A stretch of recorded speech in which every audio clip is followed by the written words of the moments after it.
Hello! Welcome sa Civil Engineering Sample Problem about surveying. So tara at basahin na natin ang ating sample problem for today. The tangent, a distance of a 3-degree simple curve is only 1/2 of its radius. For question number 1, compute the angle of intersection of the curve. Number 2, compute the length of curve. Number 3, compute the area of the fillet of a curve. So for our first question, meron ng condition dyan na binigay. So sabi yung ating simple curve is only 1/2 ng kanyang radius. So remember yung ating formula, ating T equals R tangent I over 2. Ayan. So sabi kasi tangent ito. Tangent distance of a 3-degree simple curve is only 1/2 of its radius. So sabi yung ating T equals sa 1/2 ng ating radius. So let's check kung meron bang binigay na mga given dito. So for tangent is ito nga, yung condition lang yung binigay na 1/2 ng radius niya. Ayan. Then for the radius is unknown, wala. Yung ating angle of intersection, to ating I over 2. You can see meron bang binigay? So yan ay unknown rin. So pwede nating kunin muna yung ating I to get that. Kasi yung ating radius is unknown pa nga siya. Then to get yung ating intersection or angle of intersection, i-substitute lang natin to, eliminate natin tong T.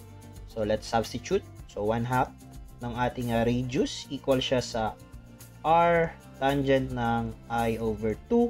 We can cancel din yung ating R. Ayan. Kasi pag dinivide ko yan sa R, ayan, pakita ko na rin, diba? Ayan, lagay ko dyan. Mawawala dito and then maka-cancel siya both side.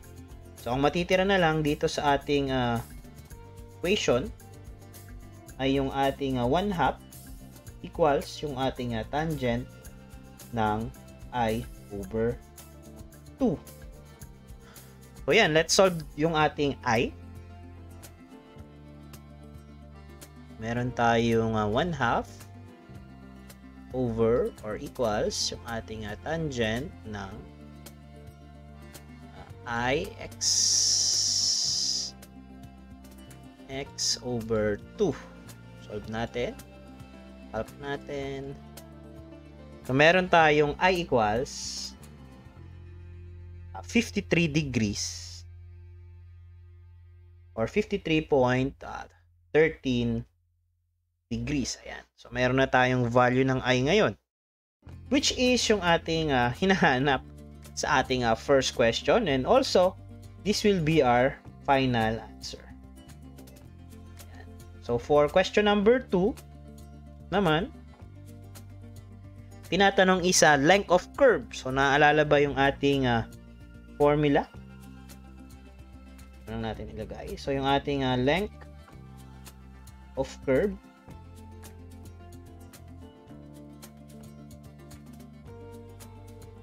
natin L sub C.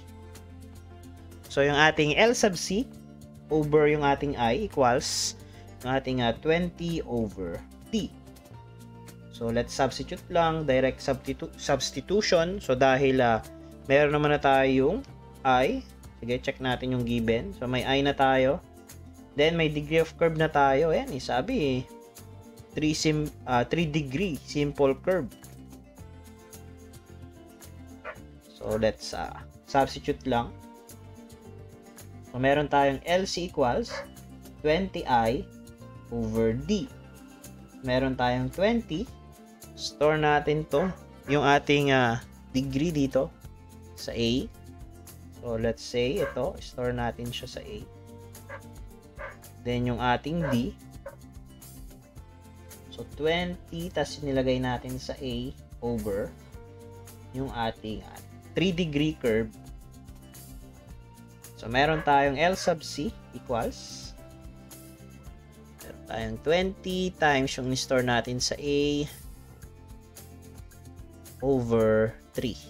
So, meron tayong 354.20 meters.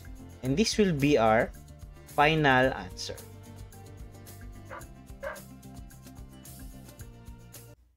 And then for our last question, ating question number 3, sabi is compute the area of the fillet of the curve. So ito siya. So, itong ano bang area nitong shaded part na to?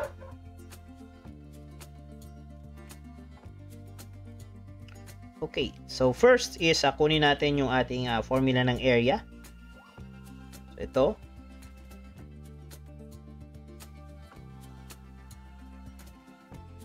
Ayan.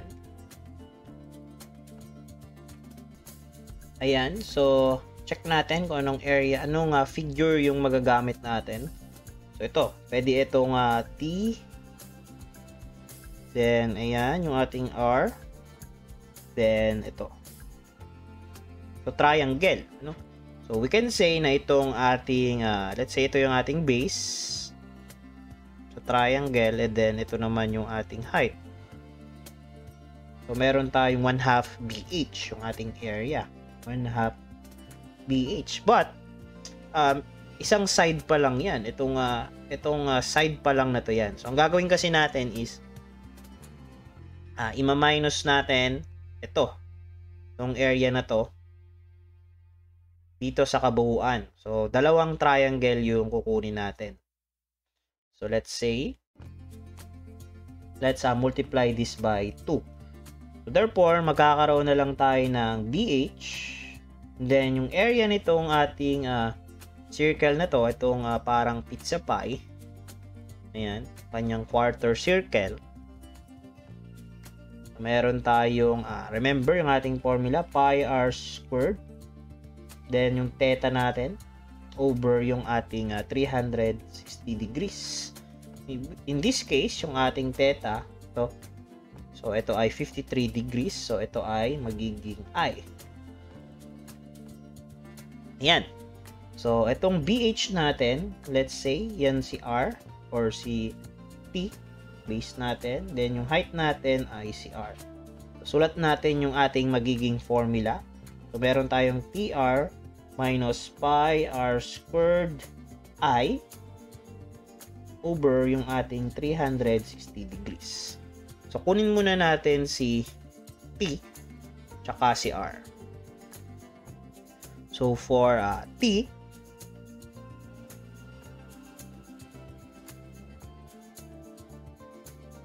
or R muna tayo pala kasi yung ating R is gamitin natin yung formula natin kanina. Yan, pwede ding si T rin, pero si R muna mas maganda kasi may formula tayo na given. So, yung ating R, radius, remember, yung ating formula na 1145.916 over the degree of the curve. So, meron tayong 1145.916 over 3 degrees. 1145.916 divided by 3. So, meron tayong 381.972. And then, para makuha yung R yung T, so yan naman is ano lang, R over 2 lang yan. So, meron tayong 381.972 over 2. So, store muna natin to sa B. Kasi may nakastore na tayo sa A eh. So, B natin siya ilagay.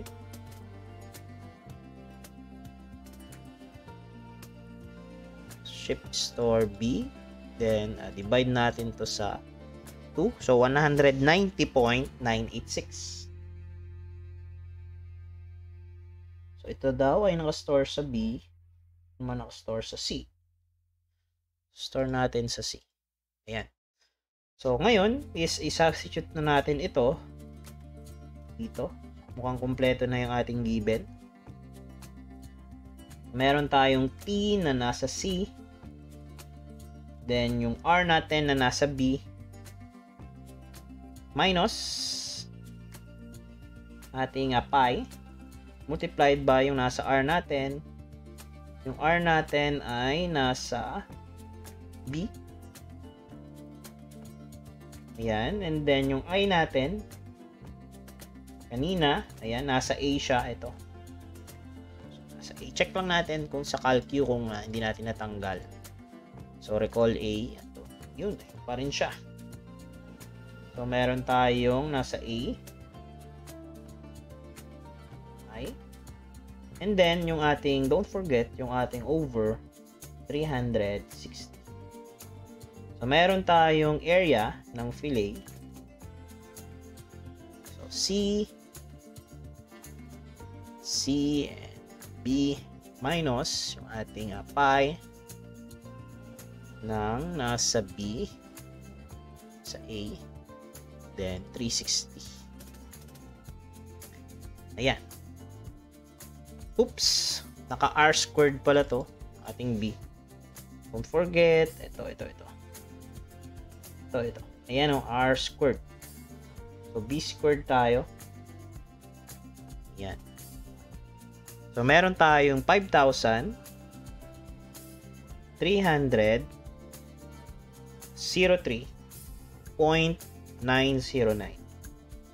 square meters. Ayan. And this will be our final answer. Okay? So, let's recap yung ating mga naging sagot. For our first question, sabi, compute the angle of intersection of the curve. So, yung ating I equals 53.13 degrees. And then, for the length of curve, LC, so meron tayong 354.20 meters. And then, from the area ng ating fillet, so meron tayong area equals 5,303.909 square meters. Ayan. That's all, and thank you for watching.